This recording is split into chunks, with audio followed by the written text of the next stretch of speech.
On May 14, 1852, every newspaper in New Orleans reported the same auction. A young man, barely 23, sold for a price that shattered records across the entire South. They called him the most beautiful male slave ever brought to the St. Louis Hotel auction block. But what those papers didn't print, what the auctioneers never revealed, was the secret that made his sale not just extraordinary, but impossible. 7 witnesses would later swear under oath that the young man standing on that platform couldn't have existed, not because of how he looked, but because of who he was. The city's most powerful families fought to own him. One of them succeeded.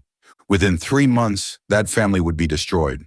The records of his sale were sealed by the Louisiana legislature in 1853 and have never been opened. Until now, no one has asked the question that should have been obvious from the beginning. Why would anyone pay a fortune for a slave who was already legally free? Before we continue with the story of the St. Louis Hotel and the young man who should never have been there, I need to ask you something. If you're listening from Louisiana, Mississippi, or anywhere along the Gulf Coast, leave a comment telling me your state. Because what happened in New Orleans in 1852 might have echoed into your own family's history. And if you want to hear more stories like this, stories they tried to bury, hit that subscribe button right now. The answer to that question begins not in New Orleans, but in a place most people have never heard of, a plantation that doesn't appear on any modern map. Rivier Oaken Plantation set 43 miles upriver from New Orleans, a sprawling sugar empire that had belonged to the Duroux family since 1791. By 1852, it was one of the most profitable operations in Louisiana, producing over 800 hogsheads of sugar annually and employing, if that word can be used, 217 enslaved people. The main house was a testament to Creole grandeur. 3 stories of whitewashed brick with galleries wrapped around each level, supported by columns that had been shipped from France in 1803. Live oaks lined the river approach, their branches so heavy with Spanish moss they created a tunnel of green shadow that visitors found either enchanting or oppressive, depending on their temperament. The Deveau family were Creole aristocracy, French-speaking Catholics who traced their lineage back to Normandy and considered themselves separate from and superior to the American planters who had flooded Louisiana after the purchase. They spoke French at home, attended Mass in Latin, and married within a tight circle of families whose names appeared in the original French colonial records. To be Creole was to belong to a culture that predated American Louisiana, one that had its own rules, its own hierarchies, its own understanding of race and status that didn't quite align with the binary system Americans preferred. Monsieur Anatole Duroux, the plantation's owner in 1852, was 56 years old, a widower for 8 years, and by all accounts a man of refined tastes and careful business practices. He kept meticulous records in leather-bound ledgers, each entry written in his precise cursive, each number verified twice. He attended Mass every Sunday at St. Augustine Church in New Orleans, sitting in the same pew his father had purchased in 1802. He belonged to the right clubs, invested in the right banks, and married his 3 daughters to the right families. His reputation was spotless, a man who honored his contracts, paid his debts, and treated his slaves, as he would say, with appropriate Christian consideration. His younger brother, Christophe, was another matter entirely. Christophe Deer had always been the charming one, the handsome one, the one who could talk his way into any social gathering and out of any responsibility. While Anatole learned sugar cultivation and plantation management, Christophe learned poetry, piano, and the art of spending money he didn't have. When their father died in 1821, he left the plantation entirely to Anatole, giving Christophe only an allowance with the stipulation that he never involve himself in the family business. Christophe, then 24, took the allowance and left for Paris within 6 months. For 6 years, he sent cheerful letters full of descriptions of Parisian life. The theaters, the salons, the cafes, where intellectuals debated philosophy until dawn. Anatole paid his debts and sent money when requested, considering it a small price for peace. Then, in 1827, Christophe had done something unexpected. He'd married. The letter announcing the marriage arrived in October, accompanied by a small de jure type that must have cost a week's rent. The woman in the image was young, perhaps 20, with delicate features and dark eyes that seemed to look directly through the camera. She wore a simple but elegant dress, and her hair was arranged in the latest Parisian style. The caption on the back in Christophe's flowing hand read, Celeste Mororo, my wife, your sister-in-law. You would love her, Montre. What Christophe didn't mention, what the daguerreotype made clear to anyone who looked carefully, was that Celeste had African ancestry.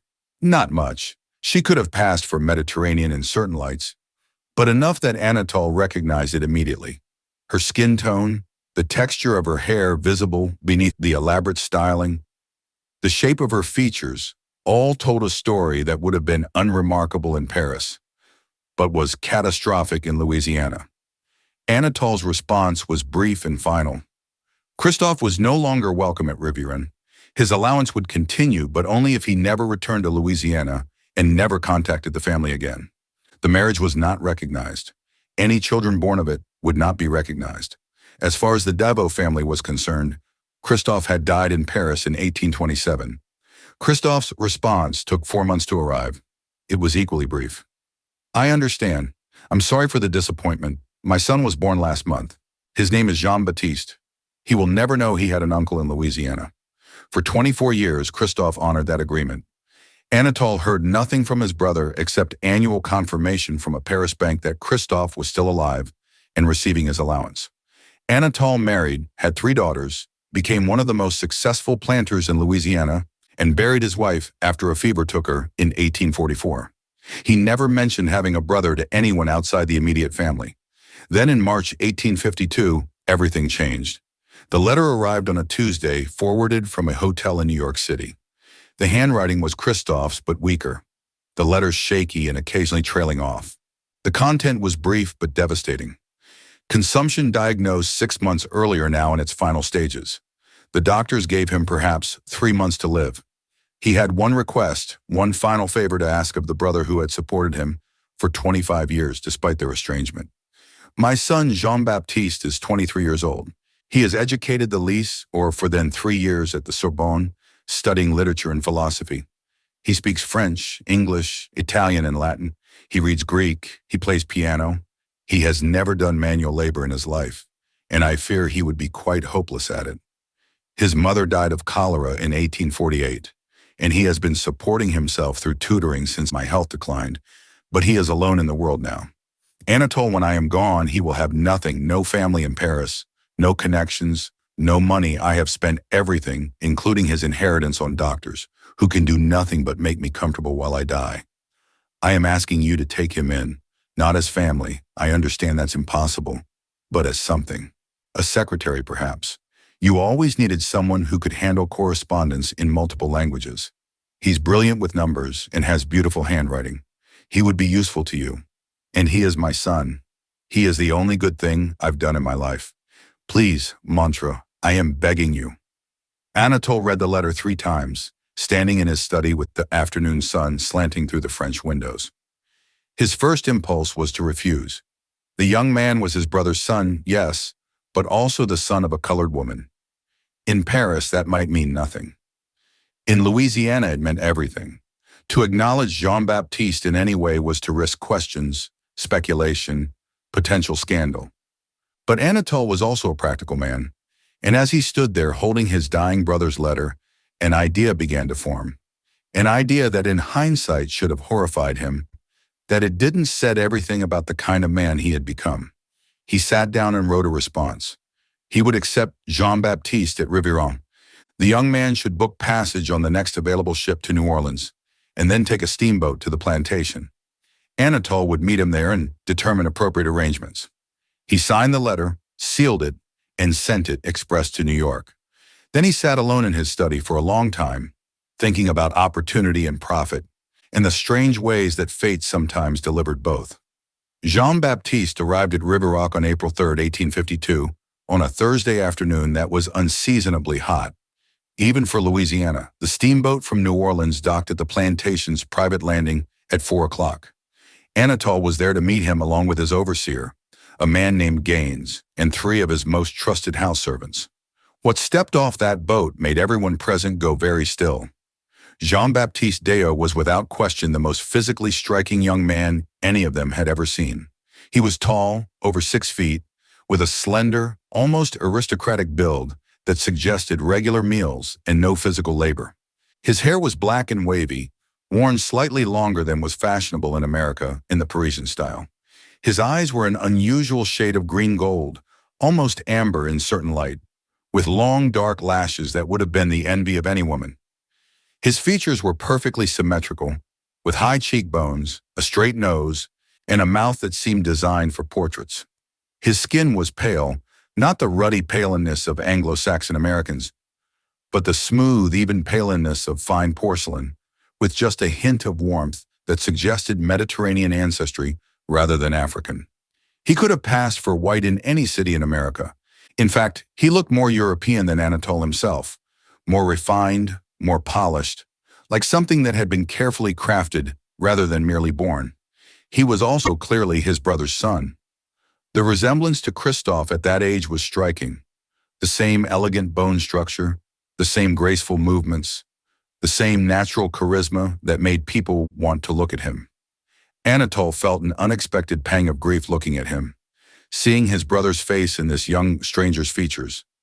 Jean-Baptiste descended the gangplank, carrying a single leather trunk that looked expensive but worn, the kind of thing that might have been purchased 10 years earlier when money was less scarce.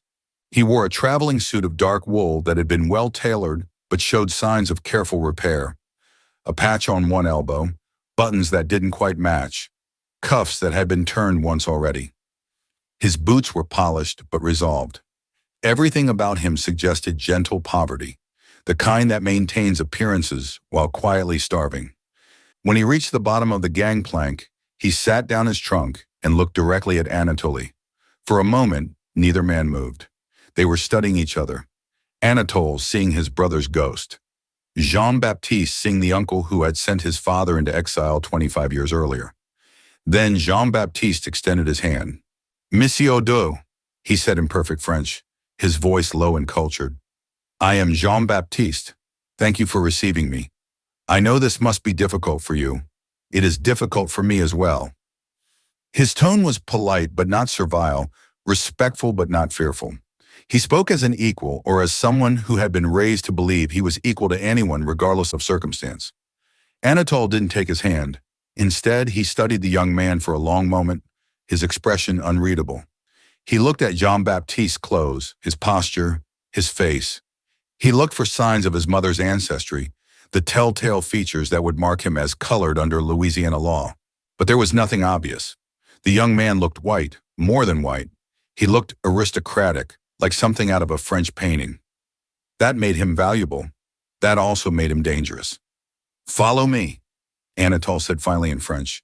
He turned and began walking toward the main house without waiting to see if Jean-Baptiste complied.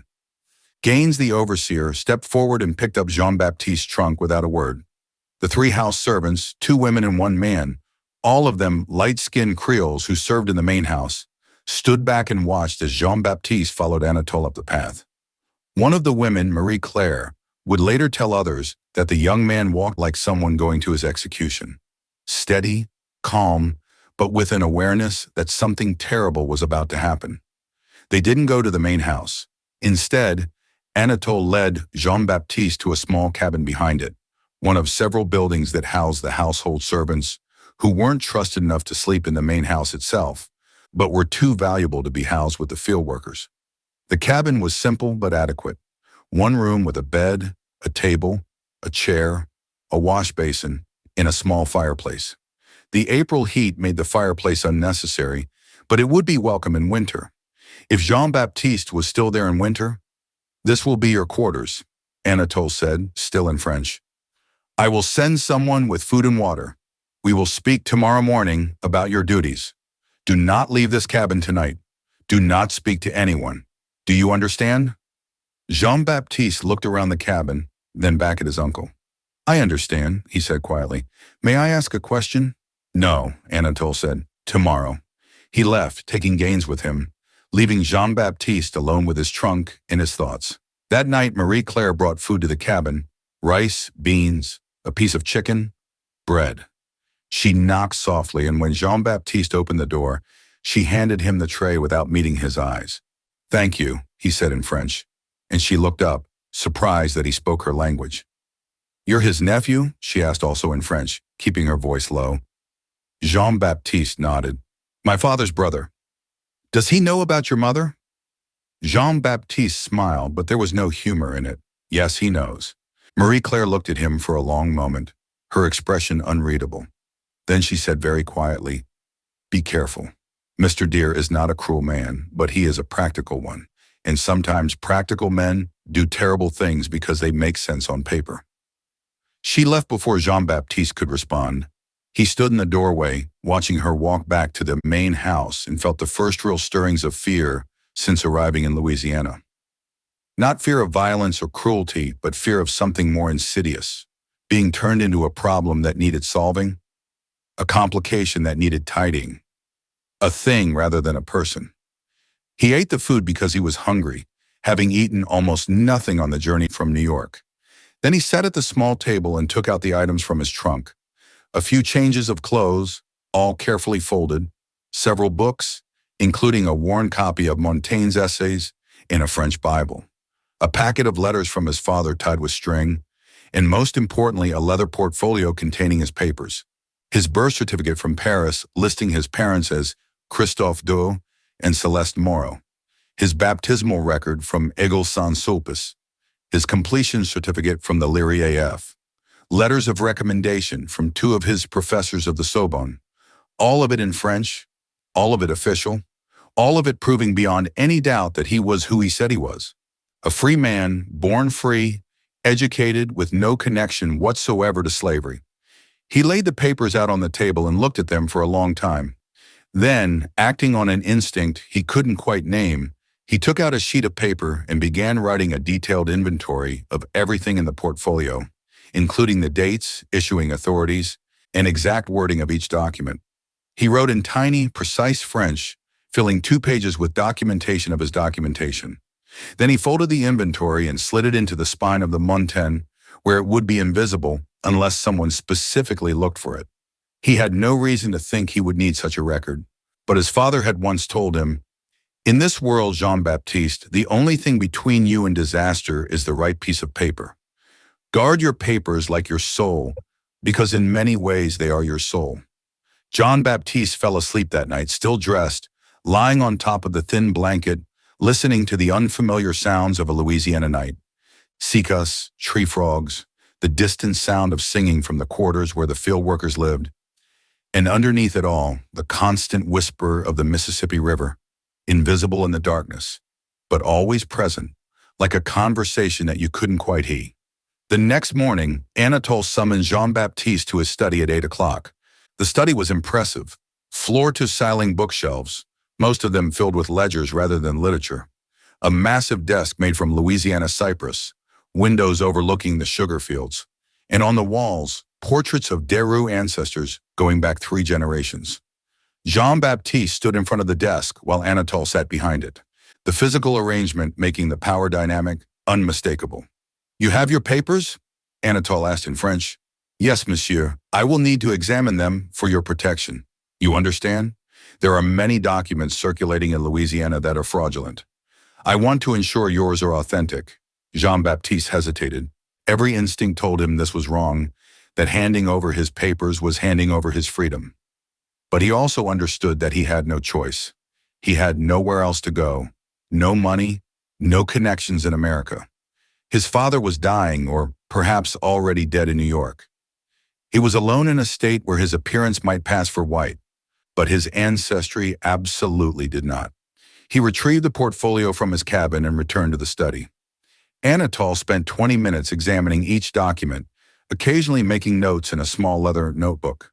When he finished, he placed the papers in his desk drawer and locked it. These appear authentic, he said. I will keep them here for safekeeping. Now let us discuss your situation. He spoke slowly, carefully, as if explaining something to a child or someone not quite capable of understanding complex matters. You are my brother's son, and I promised him I would provide for you. However, you must understand the difficulties your presence creates. Your mother was colored. Under Louisiana law, that makes you colored as well, regardless of how you look or where you were born. If I were to acknowledge you as my nephew as family, it would create impossible social complications. My daughters are married to prominent families. My position in this community is built on reputation and careful relationships. I cannot jeopardize all of that." Jean-Baptiste said nothing, but his hands clasped behind his back tightened until his knuckles went white.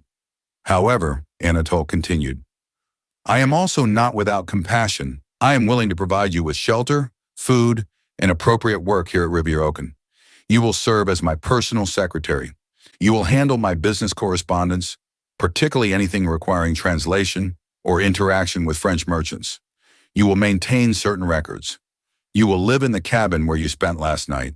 In exchange, you will not speak of your father, your time in Paris, or your documentation. As far as anyone is concerned, you are simply Jean-Baptiste, a light-skinned slave I purchased from a private sale. Do you understand?" The word slave hung in the air like smoke. Jean-Baptiste felt something shift inside him. Not quite breaking, but bending, warping under pressure. "I understand that you are asking me to pretend to be enslaved," he said carefully, "despite the fact that I have legal documentation proving I am free." "I am asking you to be practical," Anatole replied. "You are in Louisiana now, not Paris. French papers mean very little here. Without my protection, you would be vulnerable to questioning, potential detention, even enslavement by someone less scrupulous than myself. Many free people of color have found themselves enslaved because they could not adequately prove their status to American authorities. I am offering you safety by making me a slave, by allowing you to live as if you were enslaved while knowing you are not. It is a performance, Jean-Baptiste, uncomfortable, I grant you, but temporary. In time, I may be able to make other arrangements. Perhaps settlement in the north or even passage back to France once my daughters are settled and the social complications are less pressing. But for now, this is what I can offer." Jean-Baptiste looked at his uncle for a long moment. He understood perhaps better than Anatole realized exactly what was happening. This wasn't protection. This was erasure. This was turning an inconvenient nephew into a convenient asset, transforming a problem into profit, making sure that the young man standing in front of him disappeared, not literally, but legally, socially, in every way that mattered. "And if I refuse," Jean-Baptiste asked quietly, "then I cannot help you," Anatole said, his voice equally quiet, but utterly final. "I will return your papers and provide you with enough money to reach New Orleans. After that, you will be on your own in a state where your appearance will invite questions you cannot adequately answer. You speak very little English. You have no money, no connections, no family. Where will you go? What will you do?" He was right, and they both knew it. Jean-Baptiste could refuse, could walk away, could try to make his way in Louisiana or flee to the north. But his chances of success were minimal, and his chances of survival even worse. He had seen, even in his brief time in Louisiana, how quickly suspicion attached itself to anyone who looked ambiguous, who didn't fit neatly into the categories this place insisted on. Free papers from France might protect him in theory, but in practice they might just as easily get him arrested, questioned, investigated, and in that process there was no telling what might happen. "I understand," Jean-Baptiste said finally, the words tasting like ashes. "When do I begin?" "Today," Anatole said. He pulled out a ledger and opened it to a fresh page. "But first, we need to establish your status officially." He began writing, speaking aloud as he did. "Acquired April 3rd, 1852. One male, age 23, name Jean-Baptiste, no surname, light-skinned, educated, suitable for domestic work, private sale, no bill of sale available, value estimated at $2,000. He looked up at Jean-Baptiste there. "Now you exist in my records, and your presence here is explained. Your papers are safe in my desk. Your father's monthly allowance will continue to be paid into the Paris bank account until his death, at which point it will cease. You will work as my secretary, and in return, you will have food, shelter, and safety. This is, I believe, as good an arrangement as either of us could hope for under the circumstances." Jean-Baptiste felt something inside him shift again, something fundamental breaking or perhaps burning away. He had known intellectually that his uncle had the power to do this, but knowing and experiencing were different things. Standing in that study, watching Anatole transform him from a person into property with a few strokes of a pen, Jean-Baptiste understood that he had entered a different world, one where the documents in that locked drawer meant nothing compared to the document Anatole had just created. "May I ask one question, Missy?" Jean-Baptiste said, his voice carefully neutral. "Of course. Did you ever intend to help me? Or was this your plan from the moment you received my father's letter?" Anatole looked at him for a long moment, and something that might have been regret flickered across his face. Or perhaps it was just the morning light changing. "I intended to do what was practical for both of us," he said finally. "Now let me show you where you will work." For 5 weeks, the arrangement functioned exactly as Anatole had planned. Jean-Baptiste served as his secretary, working in a small office adjacent to Anatole's study. He translated business correspondence, letters from French wine merchants, French silk importers, French banks. He maintained certain sensitive records that Anatole preferred to keep in French, knowing that most Americans, including his own overseer, couldn't read them. He even advised on investments, his Sorbonne education proving useful in analyzing complex financial arrangements. He was brilliant at the work which shouldn't have surprised anyone who looked at his education, but somehow did. Anatole found himself consulting Jean-Baptiste on matters that went beyond simple translation, asking his opinion on contract terms, on the reliability of certain business partners, on the likely impact of political developments in Europe on American markets. Jean-Baptiste answered carefully, precisely, offering analysis without presumption, making it clear that he understood his position, even as he demonstrated abilities far beyond what that position should have included. The other enslaved people at Riviron didn't know what to make of him. He looked white but lived in the cabins. He spoke French but worked as a secretary. He was educated but enslaved. He existed in a category that didn't quite make sense, and that made everyone uncomfortable. Some of the house servants, Marie, Claire, Thomas the stable hand, an older woman named Wayne who ran the kitchen, were kind to him in small ways, bringing him extra food, warning him when Anatole was in a particularly foul mood, teaching him the unwritten rules of plantation life. Others avoided him, suspicious of anyone who occupied such an ambiguous space. Jean-Baptiste navigated this carefully, accepting kindness when it was offered, but never presuming on it, keeping mostly to himself, spending his evenings in his cabin, reading the books he'd brought from Paris. He wrote letters to his father in New York, even though he knew his father was probably already dead. He wrote in French, careful letters that said everything and nothing. "I am safe. I am working as a secretary. Uncle Anatole has been generous in his way. Please do not worry about me. I hope you are comfortable and not in pain. I think of you always."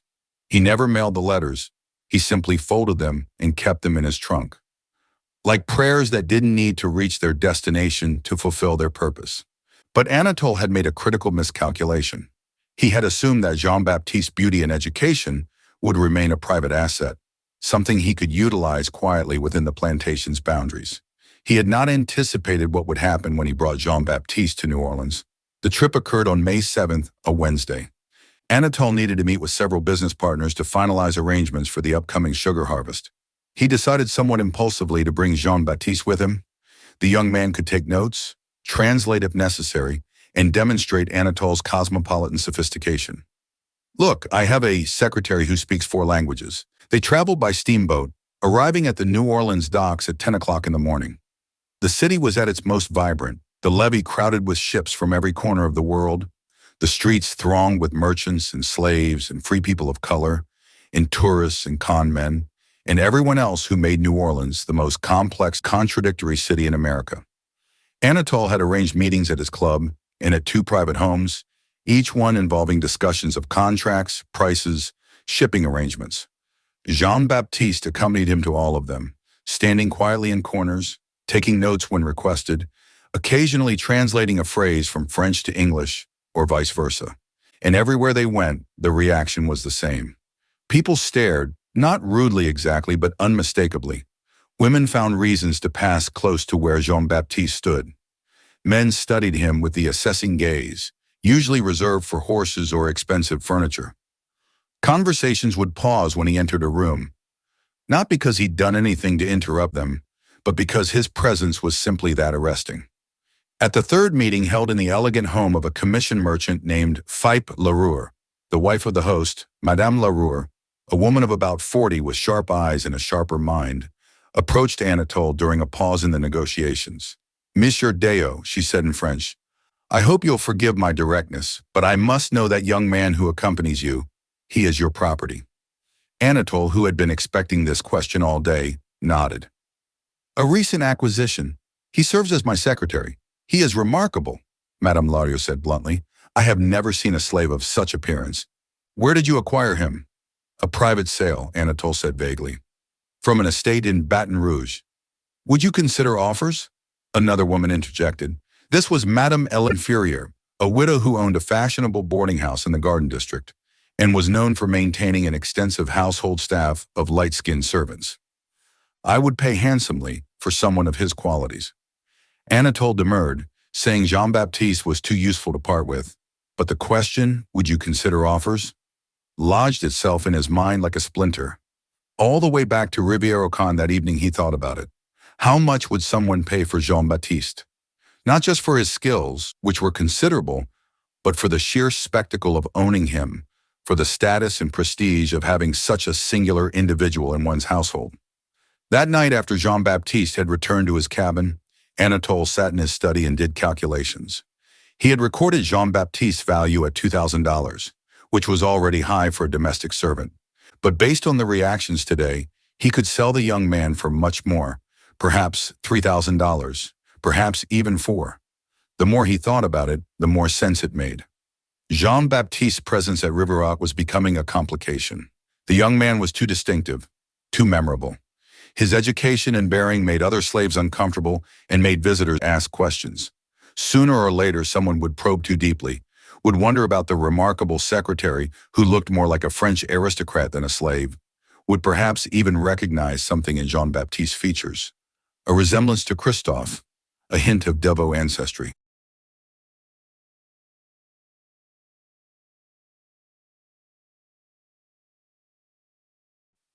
Better to sell him publicly in a venue where his extraordinary value would be obvious and legal, where the sale would be documented and unquestionable, and where Jean-Baptiste himself would disappear into the household of some wealthy family, never to be seen again.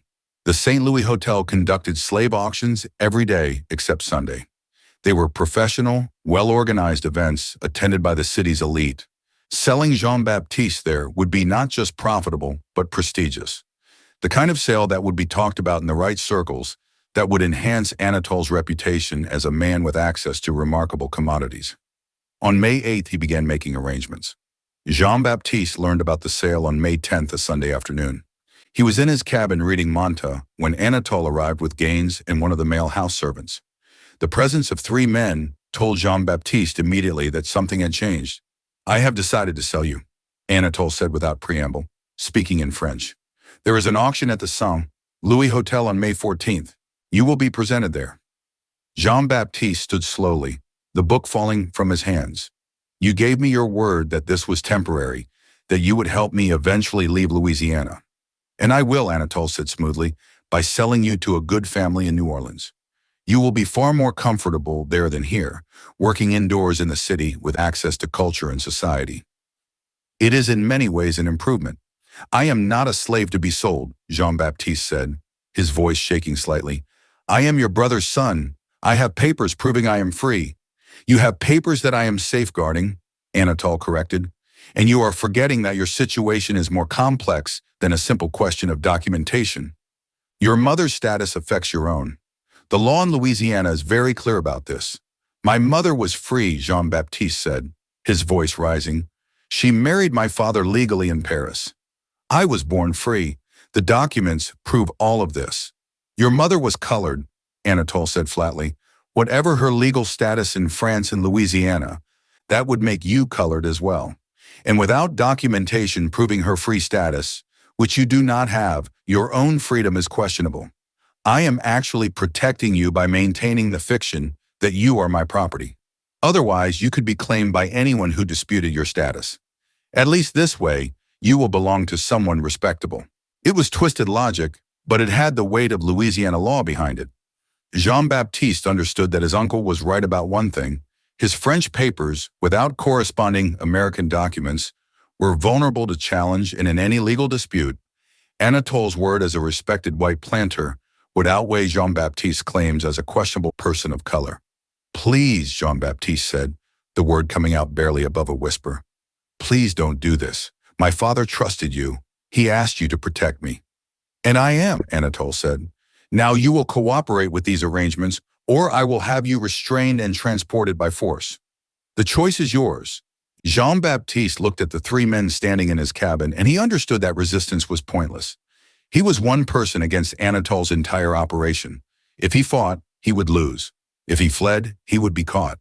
The plantation was miles from anywhere, surrounded by water and swamp, patrolled by men with dogs and guns.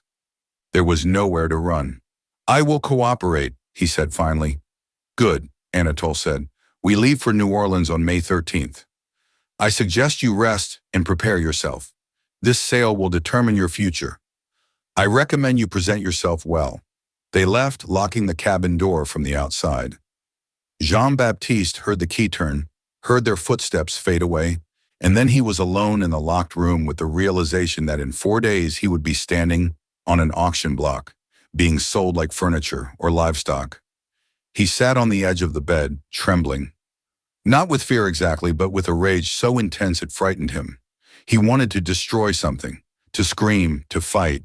But there was nothing to destroy except his few possessions, nowhere for screaming to reach, and no one to fight except the walls of his prison. Instead, he did the only thing he could think of. He took out a piece of paper and began to write. He wrote for 3 hours, documenting everything that had happened since his arrival in Louisiana. His reception at the plantation, the conversation in Anatole's study, the confiscation of his papers, the entry in the plantation ledger classifying him as property, the trip to New Orleans, the decision to sell him. He wrote in precise legal French, the kind of language that would be unmistakable in its meaning.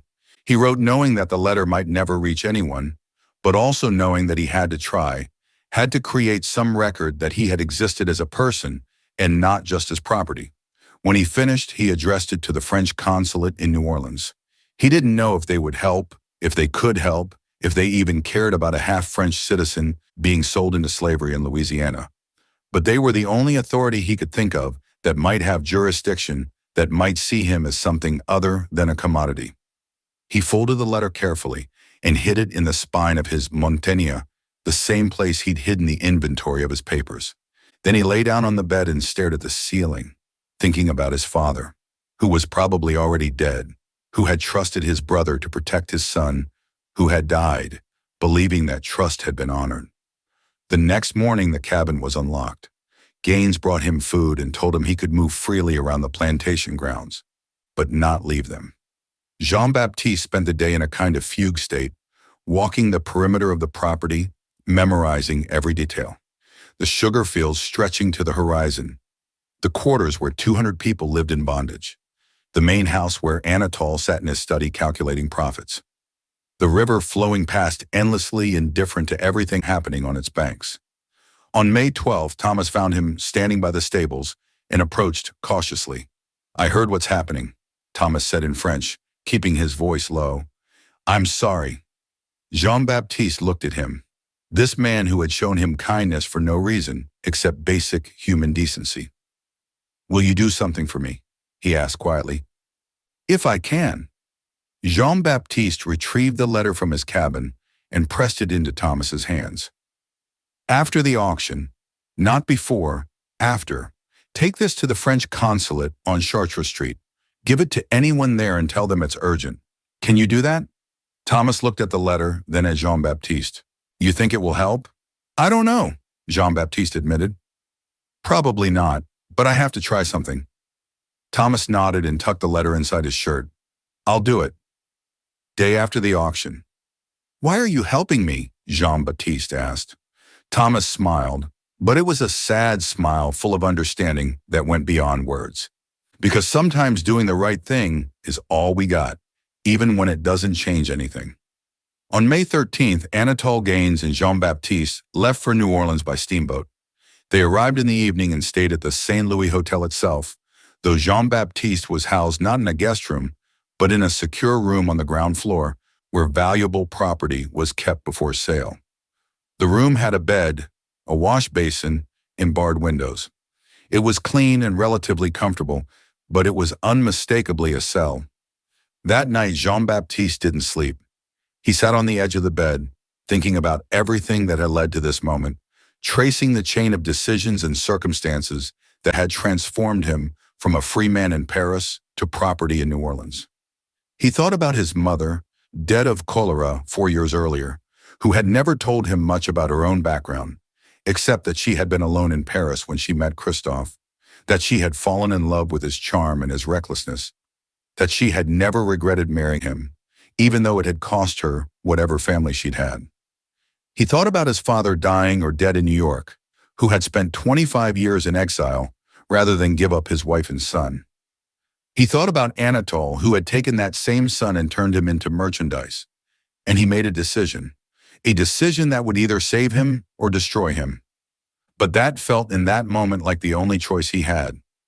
If he was going to be sold, he would not be sold silently. The morning of May 14, 1852, dawned clear and oppressively hot. By 9 o'clock, the rotunda of the St. Louis Hotel was already crowded with buyers, spectators, and curious onlookers. The hotel's auction block, located in the center of the magnificent rotunda beneath a soaring dome, was a raised marble platform that had seen thousands of sales over the years: furniture, jewelry, real estate, and human beings. Anatole arrived early, accompanied by Gaines and Jean-Baptiste.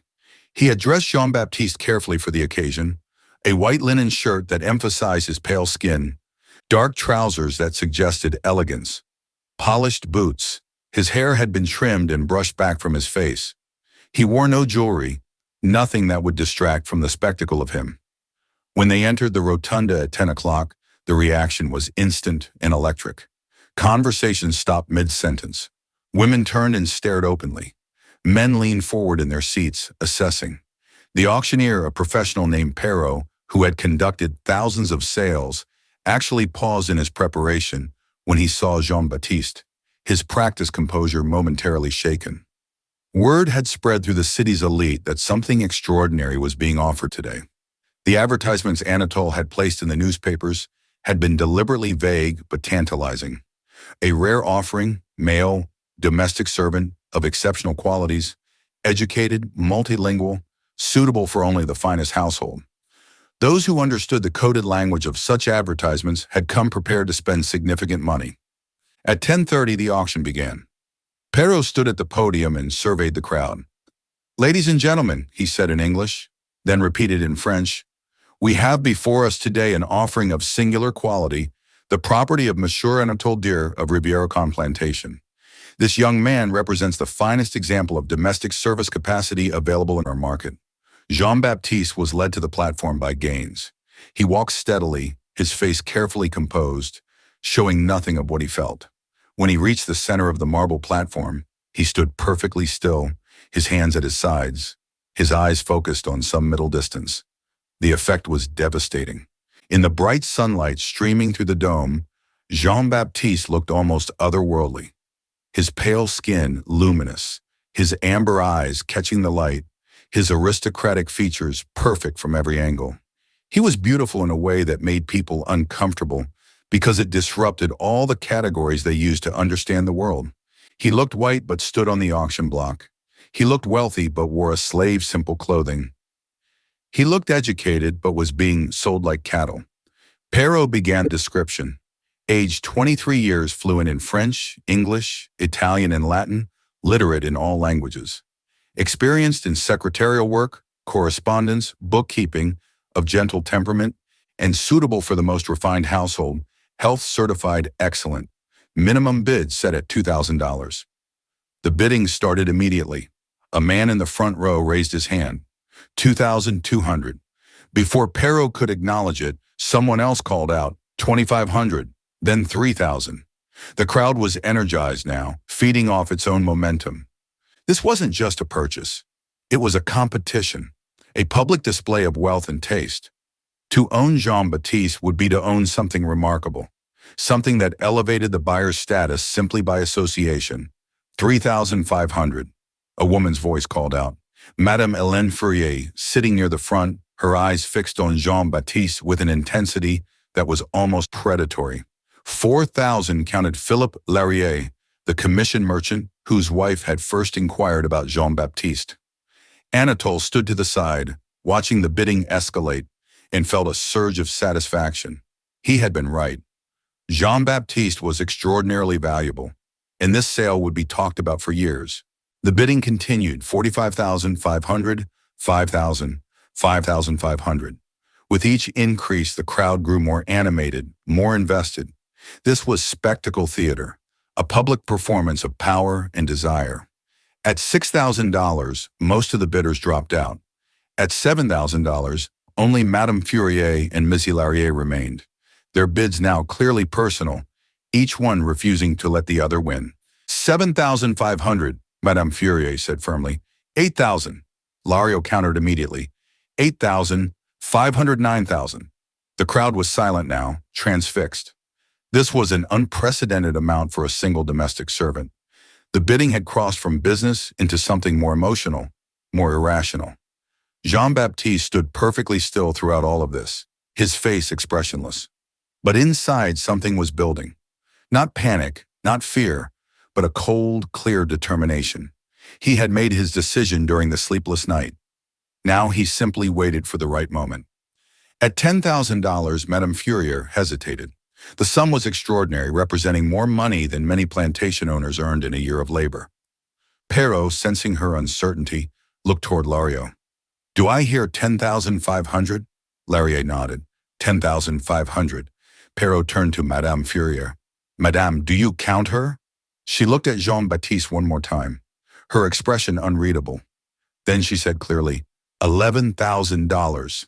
A collective gasp went through the crowd. $11,000 for a single slave was unheard of. Even the most valuable, skilled artisans rarely sold for more than $3,000. This was history being made, a record that would stand for years. Perrault looked at Larrier. "Monsieur, do you counter?" Larrier hesitated. 11,000 was madness, a price that defied all economic logic, but he also couldn't bear to lose. To have Madame Fourier win this public competition. Before he could answer, Jean-Baptiste spoke. 3 words in French, barely loud enough to carry past the first few rows. "Je suis libre, I am free." The effect was instantaneous and total. Several people gasped audibly. Others looked confused. Had they heard correctly? Anatole's face went white, then flushed an angry red. Gaines moved toward the platform, but Perrault held up his hand, stopping him. The auctioneer looked at Jean-Baptiste, then at Anatole, then back at Jean-Baptiste. His professional composure was entirely gone, replaced by genuine uncertainty. In 30 years of conducting auctions, he had never had a slave claim freedom from the block. "Silence," Perrault said sharply. "You are not permitted to speak." Jean-Baptiste turned his amber eyes directly on the auctioneer. When he spoke again, his voice was clearer, stronger, carrying across the hushed rotunda with perfect clarity. "My name is Jean-Baptiste Devaux. I am the son of Christophe Deroux and the nephew of Anatole Devaux. I was born free in Paris, France on March 12, 1829. I am a French citizen with full documentation of my birth and my free status. I arrived in Louisiana on April 3rd of this year at the invitation of my uncle. Upon my arrival, he confiscated my legal papers and fraudulently entered me into his plantation records as a slave. Under both French and Louisiana law, I cannot be legally enslaved. I am free. This sale is a fraud, and everyone participating in it, including the auctioneer and the bidders, is complicit in an illegal act." The silence that followed was absolute and suffocating. For perhaps 5 seconds, no one moved. No one breathed. The rotunda might have been empty, except for Jean-Baptiste's words echoing under the dome. Then chaos erupted. Anatole lunged toward the platform, shouting in rapid French that Jean-Baptiste was delusional, that he was the son of a slave and had been educated as an indulgence. Perrault stepped back from the podium, clearly unsure of his legal ground. Several men in the crowd began arguing loudly, some insisting the sale should be stopped immediately until Jean-Baptiste's claims could be investigated, others maintaining that a slave's testimony was worthless and the auction should continue. Madame Fourier had gone very pale and was speaking urgently to a man beside her, apparently her lawyer. Laria was demanding to see documentation, any documentation that would clarify the situation. In the middle of this chaos, something remarkable happened. A tall, thin man in Clark's clothing pushed through the crowd to the platform. He identified himself as François Mercier, assistant to the French consulate, and handed a folded document to Perrault. His voice accented with metropolitan French. Cut through the noise. The French consulate has received documentation regarding Monsieur Jean-Baptiste II. We confirm his birth registration in Paris in 1829, his baptism at Aigues-Saint-Peace, and his status as a French citizen. We have on file his birth certificate listing his parents as Christophe Déo, French citizen, and Céleste Moreau, free woman of color, resident of Paris. Under French law, he is free. We request that this sale be suspended immediately pending full legal review. The effect was explosive. Perrault looked at the document, then at Anatole, then at Jean-Baptiste, clearly calculating his own liability. If Jean-Baptiste was truly free and this sale proceeded, everyone involved could face legal consequences. But if Jean-Baptiste was not free and the sale was stopped, Anatole and the bidders would have grounds for complaint. Anatole, recovering from his initial shock, produced papers from his jacket. Jean-Baptiste confiscated documents. "These are forgeries," he shouted, his voice tight with anger. "I have proof that this boy is the son of one of my slaves, a woman named Céleste who died at my plantation in 1848. He has been fed lies about his parentage and has come to believe them. I intended to sell him to a good family in New Orleans, where he might be disabused of these delusions. This interruption is a deliberate attempt to defraud the auction." He had prepared for this possibility, Jean-Baptiste realized with sickening clarity. Anatole had known there was a chance Jean-Baptiste might speak up, might claim freedom, and had prepared a counter-narrative. The slave Céleste at Rivierac, conveniently dead 4 years earlier, gave him plausible deniability. Who could prove that Jean-Baptiste's mother Céleste and Anatole's slave Céleste weren't the same person who could definitively establish the truth? But Mercier from the consulate wasn't finished. He produced another document. "We also have a letter," he said, his voice carrying clearly, "written by Miss Jean-Baptiste and delivered to our office this morning. It details the circumstances of his arrival in Louisiana, the confiscation of his papers, and his fraudulent enslavement. The letter demonstrates knowledge of French law, French literature, and French society consistent with his claimed education. We have forwarded copies to the Louisiana Attorney General and to the federal authorities. This matter is now under official investigation." Anatole went very still. A letter. How had Jean-Baptiste managed to send a letter when the implications were clear? If official authorities were involved, the auction couldn't proceed regardless of Jean-Baptiste's legal status, even if Anatole was right, and Jean-Baptiste could be legally enslaved. Doing so now while under federal investigation would invite scrutiny that could destroy Anatole's reputation in business. Perrault made the only decision he could. He struck his gavel twice, the sharp sound cutting through the confused babble of voices. "This auction is suspended pending legal review. The property," he paused, seeming to realize that word might no longer apply. "The individual in question will be removed from the block and held in secure custody until the matter is resolved. All bids are hereby voided. This sale will not proceed today." Gaines moved toward Jean-Baptiste, but Mercier intercepted him. "He will be held by the city authorities, not by Monsieur Deveau. There is too much conflict of interest for him to remain in his uncle's custody during the investigation." Two city constables who had apparently accompanied Mercier stepped forward. They didn't shackle Jean-Baptiste, which was telling. They weren't certain he was enslaved, which meant they had to treat him as potentially free. They simply escorted him off the platform and toward a side door away from the crowd. As Jean-Baptiste passed Anatole, their eyes met. His uncle's expression was a complicated mixture of rage, betrayal, and something that might have been grudging respect. Jean-Baptiste said nothing. There was nothing to say. Everything that needed to be said had already been spoken in front of hundreds of witnesses under the dome of the St. Louis Hotel. Jean-Baptiste was taken to a secure room in the Cabildo, the building that housed city government offices and jail cells. The room was neither a cell nor a guest room, something in between reflecting his ambiguous status. He had a bed, a chair, a small table, a barred window. He was locked in, but not chained. He was guarded, but not treated as a criminal. For 3 days, he waited while lawyers and officials examined documents, took testimony, and tried to unravel the legal knot he and Anatole had created. During that time, several things happened. Christophe Darrow was confirmed dead, having passed away in New York on May 2nd, 12 days before the auction. He had lived just long enough to receive Anatole's letter promising to care for Jean-Baptiste. Whether he had believed that promise or simply had no choice but to hope, Jean-Baptiste would never know. The French consulate confirmed that all of Jean-Baptiste's documents were authentic, that there was indeed a birth record in Paris for Jean-Baptiste Du, son of Christophe and Celeste, registered as a free birth. Anatole produced 3 witnesses who swore they had known a slave named Celeste at Rivière-au-Can, that she had died in 1848, and that she had told them her son was named Jean-Baptiste. The witnesses were all enslaved people themselves, their testimony valuable under Louisiana law, despite their status. The legal question became impossibly complex. If Celeste Moreau in Paris and Celeste the slave at Rivière-au-Can were the same person, when had she been enslaved, before Jean-Baptiste's birth or after? If before, he was enslaved, regardless of his birth location under the principle of partistor ventrum status, follows the mother. If after, or if they were different people, he was free. No one could definitively prove which version was true.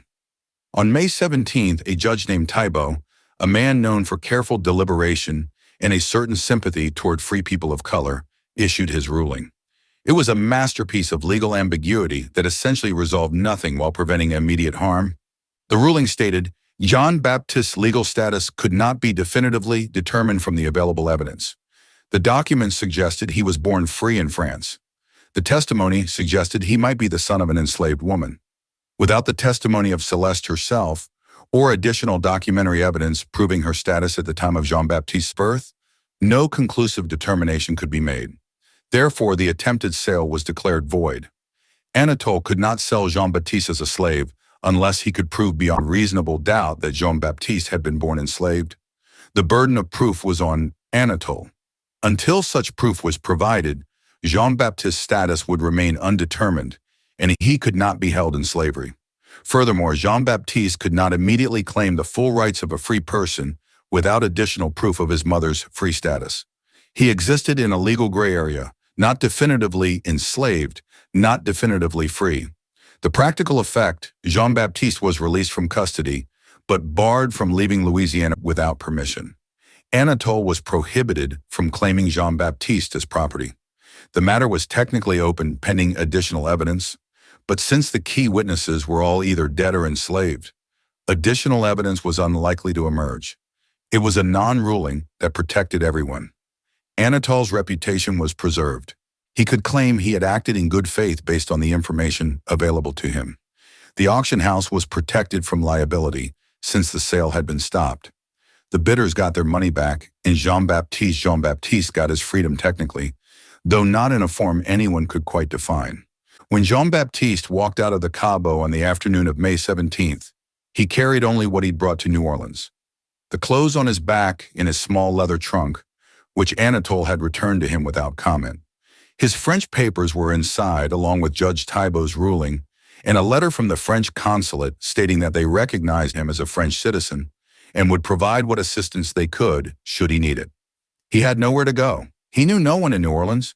He had approximately $8 that Anatole had given him, payment for the weeks of secretarial work, handed over by a lawyer with no explanation or commentary. He stood on the street outside the Cabo and looked at the city around him, this strange, complicated place where he was neither one thing nor another, and felt a surge of something that was equal parts terror and exhilaration. He was free, not entirely, not cleanly, but enough. He was alive. He had survived. What happened next is where history blurs into legend, where documentation ends and story begins. Some accounts say Jean-Baptiste disappeared that very day, walking out of New Orleans and never being seen again in Louisiana. Others say he remained in the city for several weeks, working as a French tutor under an assumed name, quietly building enough money to leave. A newspaper in Cincinnati published a small notice in August 1853, seeking a French tutor named J.B. Deveau, which may or may not have been him. A letter arrived at the French consulate in 1854 from someone signing only as JB, thanking them for their intervention and stating he was well and free and beginning again. Thomas, the stable hand who had delivered Jean-Baptiste's letter to the consulate, told other enslaved workers at Rivière-au-Con that he saw Jean-Baptiste 3 days after the auction, walking north on the river road at dawn, dressed in rough work clothes and carrying a small bundle. Thomas said he called out to him, and Jean-Baptiste turned, smiled, put a finger to his lips, and kept walking. Whether this actually happened or was a story Thomas created because people needed to believe Jean-Baptiste had escaped, no one can say. What is documented is this: Anatole Deer never fully recovered from the scandal. His business continued. His plantation remained profitable, but his standing in New Orleans society was permanently damaged. Several families quietly severed connections with him. The story of the auction spread, whispered in drawing rooms and mentioned in private correspondence. Anatole Deer, they said, had tried to sell his own nephew, had stolen a free man's papers and enslaved him, had stood by while the young man was humiliated on the auction block. Whether Jean-Baptiste had been legally free or not almost didn't matter. What mattered was that Anatole had violated some fundamental code about family, about honor, about the proper way to conduct oneself. In 1859, Anatole received a package with no return address. Inside was a book, a French edition of the Count of Monte Cristo. On the title page, someone had written in elegant script, "Frau Moll, we are brothers, we who suffer from the same wound." It was a quote from the novel, and it was also a message. Anatole recognized the handwriting as Jean-Baptiste's. He burned the book that same day, but not before his daughter Marguerite saw it and wrote about it in her diary. That diary survived. The reference was pointed. The Count of Monte Cristo was about a man wrongly imprisoned who escapes and methodically destroys everyone who wronged him. It was also about transformation, about becoming someone new, shedding an old identity like a snake shedding skin. Whether Jean-Baptiste was threatening revenge or simply noting a parallel, Anatole took it as a threat. He hired private investigators to locate Jean-Baptiste. They found nothing. He increased security at the plantation. He began sleeping with a loaded pistol in his bedside table, and he began to decline physically, mentally, spiritually, much faster than his age alone could explain. He died in 1862 during the Union occupation of New Orleans of what his doctor called nervous exhaustion and melancholia. He was 66. In his final weeks, the servants who attended him reported that he spoke frequently in French to people who weren't there, often seeming to argue with someone he called the boy. He said repeatedly, "I gave you shelter. I did what was necessary. Why can't you see that?" No one knew who he was talking to. Christophe's death was simpler and in its way more peaceful. He died in New York 3 days before Jean-Baptiste's dramatic declaration of freedom, never knowing whether his son was safe. But one of the nuns who nursed him in his final days reported that he seemed oddly content near the end.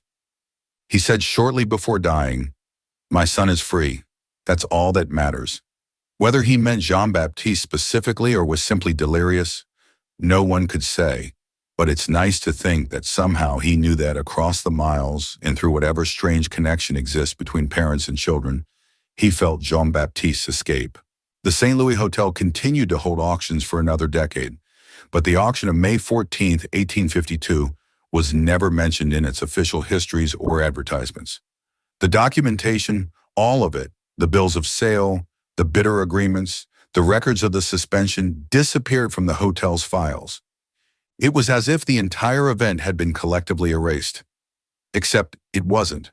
The story persisted, told and retold in French Creole households, mentioned in private letters, occasionally surfacing in legal discussions about status determination and the rights of free people of color.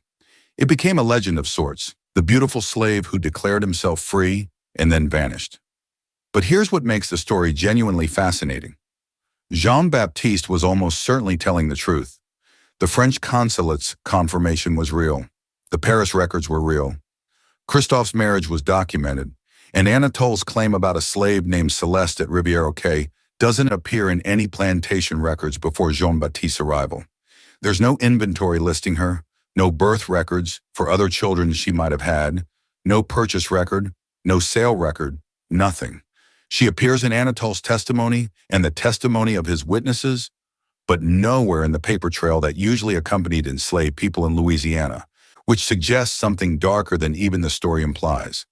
That Anatole didn't just enslave a free man through legal manipulation, but that he also fabricated evidence, coached witnesses, and constructed an entire false history to justify his actions. If that's true, then what happened at the St. Louis Hotel wasn't just an auction gone wrong. It was the exposure of a carefully planned fraud. And if that's true, Jean-Baptiste's disappearance makes even more sense. He wasn't running from being enslaved. He was running from someone who had proven willing to destroy his entire identity to maintain a lie. The last documented reference to Jean-Baptiste Deveau comes from 1897, 45 years after the auction. A researcher named Alberta Lacroix was interviewing elderly Creoles for a book on New Orleans French heritage. One woman, Madame Henri Blanchard, then 93, told him about an auction she'd witnessed as a young woman, the most beautiful young man she'd ever seen, standing on the marble block, declaring himself free while the crowd watched in shock. Lacroix asked if she thought the young man had really been free. "Oh, absolutely," she said. "You could see it in how he stood. Free people stand differently. They hold their heads differently. That boy was free. He just had to prove it." Lacroix asked if she thought he survived, if he escaped to the north, or perhaps back to France. Madame Blanchard smiled. "I think he went somewhere cold, somewhere his face didn't mean anything except that he was beautiful. Canada, maybe, or France, or even somewhere in the north where no one knew Louisiana law or cared about it. I think he lived a long life and probably never told anyone what happened to him because some secrets are too dangerous to tell. You carry them with you until you die, and then they die with you. And maybe that's for the best. Whether she was right, we'll never know. But the fact that the Louisiana legislature sealed the auction records in 1853 and has kept them sealed ever since suggests that someone somewhere thought the full truth was dangerous. Those records remain classified to this day. Several historians have petitioned for access. Every petition has been denied. The official reason is always the same: privacy concerns regarding status determinations of potentially living descendants. But Jean-Baptiste would have been born in 1829. Anyone who could be his direct descendant would now be several generations removed. And privacy concerns typically don't extend that far, which suggests the real reason the records remain sealed is different. Maybe they contain proof that Anatole committed fraud. Maybe they reveal complicity by other prominent families. Maybe they simply document an injustice so brazen that opening the records would force official acknowledgement and apology, which institutions prefer to avoid. Or maybe the records contain evidence of where Jean-Baptiste went, what name he used, where he settled. Maybe somewhere in those sealed documents is the answer to the question everyone wants to know. Did he make it? Did he really escape? Did he build a new life somewhere under a new name, becoming someone else entirely? The evidence we have suggests he did. The letter to the consulate in 1854. The book sent to Anatole in 1859. The complete absence of any record of Jean-Baptiste being recaptured or re-enslaved. The silence where there should have been noise if Anatole had found him. All of it points toward escape, survival, reinvention. Maybe Madame Blanchard was right. Maybe Jean-Baptiste went somewhere cold, Montreal or Paris or Boston or somewhere else entirely, and simply started over. Maybe he became a French teacher or a translator or a bookkeeper or anything else that would allow him to use his education while avoiding scrutiny. Maybe he married, had children, grew old, and died without ever telling anyone about the 3 months in 1852 when he had been neither enslaved nor free, when his entire existence had hung in balance while strangers debated his humanity. If that's true, then somewhere in the records of Montreal or Paris or Boston or a dozen other cities, there might be a death certificate for a man with a French name born around 1829, occupation listed as tutor or clerk with no other details. And if someone found that certificate and traced it back, they might discover that it belonged to Jean-Baptiste Deveau, who was auctioned in New Orleans and declared himself free and then vanished into legend. But maybe that's not the right question. Maybe the question isn't whether Jean-Baptiste escaped or where he went or what happened to him. Maybe the question is why we need to know. Why this story out of thousands of similar stories from that era has persisted. Why people still search for Jean-Baptiste Deo in old records and census documents and shipping manifests. I think it's because his story does something rare. It shows someone refusing to disappear. Most people in his situation simply vanish from history, swallowed by a system designed to erase them. But Jean-Baptiste didn't vanish. He stood on that auction block and said his own name. He claimed his identity in front of hundreds of witnesses. He forced the system to acknowledge him, even if it couldn't quite figure out how to categorize him. And then, yes, he disappeared. But he disappeared on his own terms after making sure everyone knew exactly who he was. That's not erasure. That's transformation. That's choosing to become invisible rather than being forced into invisibility. There's a profound difference. This mystery shows us something important about identity, freedom, and the terrible fragility of both.